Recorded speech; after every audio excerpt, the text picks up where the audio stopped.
back to a fresh episode of My Watch Therapy. I want to begin by thanking all my viewers and people joining my channel, becoming subscribers and things like that. I really appreciate it. I feel like you guys wouldn't do that unless I earned it. So I take that as a compliment. Thank you very much. Today we're going to go and take a look at this limited edition boutique exclusive, or so SEIKO says on their website. And this is the SEIKO Prospex Land Series watch, reference SPB289.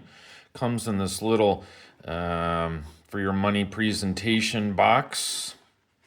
And with that box comes a cloth, which is nice to clean your watch. And as we get this thing open, take a look at that. Very, very nice. It's a beaut. Without even taking it out of the box, look at that textured dial. Look at that green. It's, to me, I call it like a sea green. And I'm seeing that inner chaptering with kind of the minutes. There's a little bit of polish to it, perhaps. You can kind of see it moving around in there. Look, there's like a green. See, it's right there. Like a green sort of hue. Beauty. What an absolute beauty. As you can see, it comes standard with this metal bracelet. But you can change things up. It's got this extra strap with a nice buckle there. Nice brown. I'm just going to have to imagine that. I'm not going to change that out. This watch is for sale, after all, at the Tick Tock Time Shop, Colorado Springs, Colorado. And they kindly lent this into the channel and allowed me to review it. And I'll put a link in the description to the shop. Yeah, it's a beauty. It's a beauty. Let's get this thing out of its casing here. Comes with this nice pillow. And yeah, it's all taped up still. So again, brand new, ready for you. If you have any questions, comments, I can answer them and put you in contact with the shop. But meanwhile, this is just a gorgeous looking piece. Does have a screw down crown. It's a part of that Prospex collection, so it's made to be more water resistant.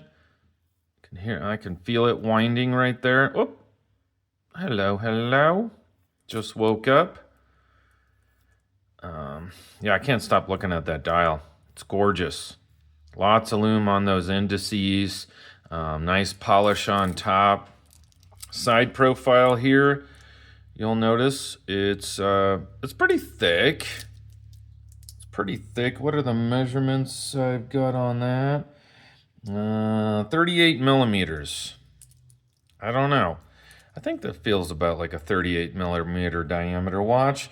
But more importantly, as I talk about sometimes, and other people who review watches, is the height of the watch, which is over 46 millimeters, so 46.2 precisely.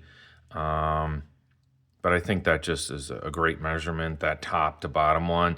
And then here it just makes it a little more modest, approaching 40 millimeters.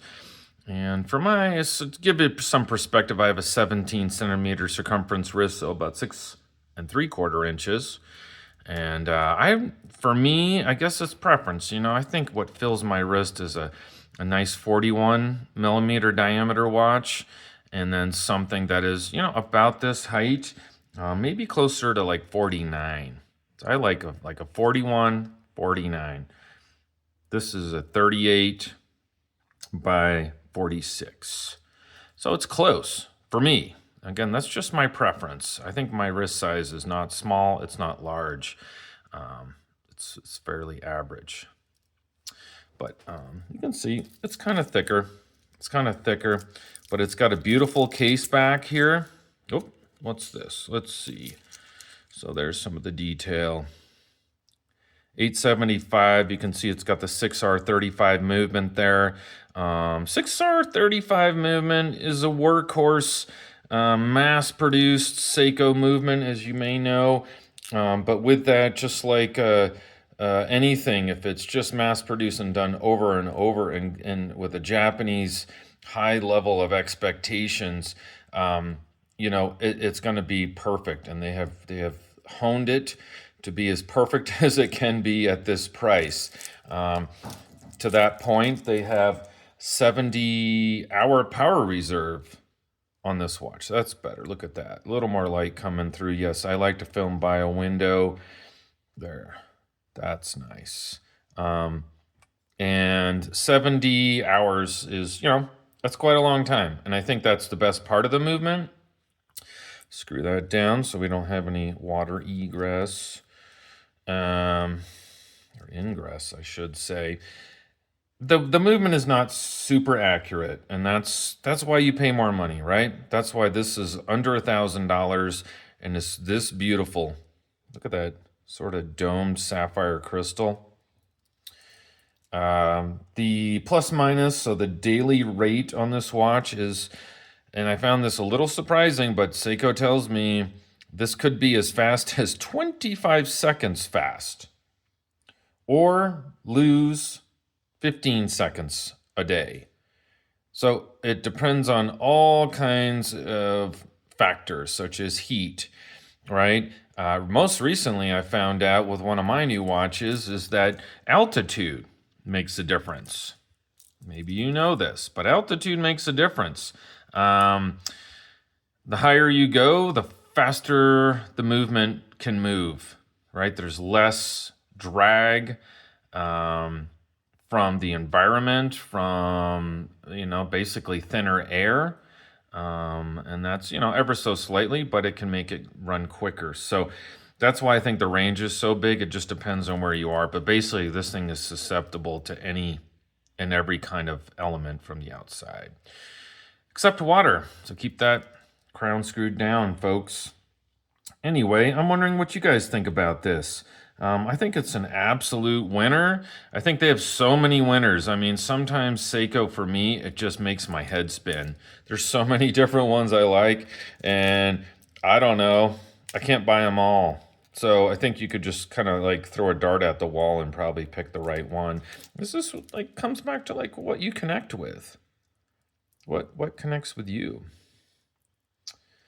So this has been another episode of My Watch Therapy. Thank you so much for watching, and thank you for spending a little of your most precious commodity, which is time, watching my video. Take care and have a great rest of your day.